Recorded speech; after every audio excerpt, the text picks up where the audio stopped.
حضرت سید شاہ عالم دیوان درگاہ اور کمرشل کمپلیکس مینجمنٹ کمیٹی کے لیے اسی مہینے کی 11 تاریخ کو الیکشن ہونے جا رہا ہے، جس پر اقتدار حاصل کرنے کے لیے جملہ 30 امیدوار میدان میں ہیں۔ وقف بورڈ کے ماتحت آنے والے اس ادارے کا election M L A election سے زور دکھائی دے رہا ہے اور ہر امیدوار اپنے ووٹروں کے سامنے درگاہ اور کمرشل کمپلیکس کی ترقی، فلاح و بہبودی کا دعویٰ کر رہا ہے۔ شموگا شہر میں اوقافی اداروں کی آمدنی کے معاملے میں دیکھا جائے تو یہ ادارہ دوسرے نمبر پر ہے۔ پہلے نمبر پر مرکزی سنی جامع مسجد کی املاک ہے۔ درگاہ سے منسلک کمرشل کمپلیکس سے بڑے پیمانے پر ادارے کو آمدنی حاصل ہو رہی ہے، جس کی وجہ سے یہ ادارہ اگر صحیح ہاتھوں میں جائے گا تو یقیناً اس اوقاف کی املاک سے ہونے والی آمدنی سے مسلم طبقے کو فائدہ پہنچ سکتا ہے۔ ادارے میں جو آمدنی ہے اس سے ہر سال درگاہ اور کمپلیکس کے بنیادی ضروریات کو پورا کرنے کے بعد بھی سالانہ تقریباً 20 تا 22 لاکھ روپے کی بچت ہوتی ہے، جس سے یہاں پر dialysis centre, computer education centre, tailoring centre یا پھر کوچنگ کلاسز کا قیام کیا جا سکتا ہے۔ لیکن طویل عرصے سے یہاں آمدنی ہونے کے باوجود ان ترقیاتی کاموں پر توجہ نہیں دی گئی ہے، یہاں تک کہ درگاہ کمیٹی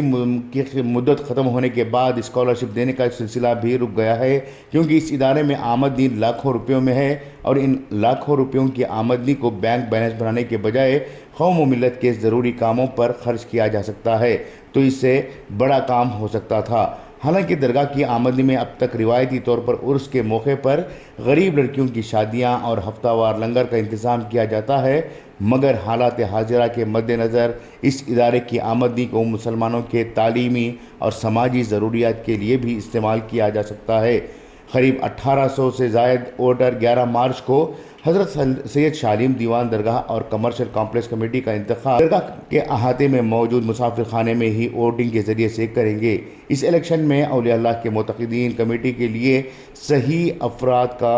انتخاب کرتے ہیں تو یہ ادارے کی فلاح و بہبودی کے لیے اچھی بات ہوگی۔ حالانکہ یہ ادارہ 1800 سے زائد اراکین پر مشتمل ہے، لیکن آنے والی کمیٹی شہر شموگا کے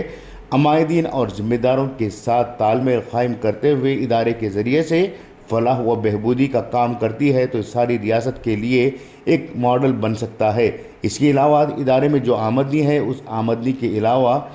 اہل خیر حضرات کا تعاون سے بھی تعلیمی اداروں کا قیام کیا جا سکتا ہے۔ ان تمام نکات کو دیکھتے ہوئے ووٹران کمیٹی کا انتخاب کریں، کیونکہ آنے والے دنوں میں مسلمان ایم ایل اے یا ایم ایل سی تو بننے سے رہ گئے، کم از کم ان اداروں کے ذریعے سے تو فلاحی کام انجام دے سکتے ہیں اور قوم کو زوال سے نکال کر عروج کی راہ پر لے جا سکتے ہیں۔ بیورو رپورٹ، انقلاب نیوز، شموگا۔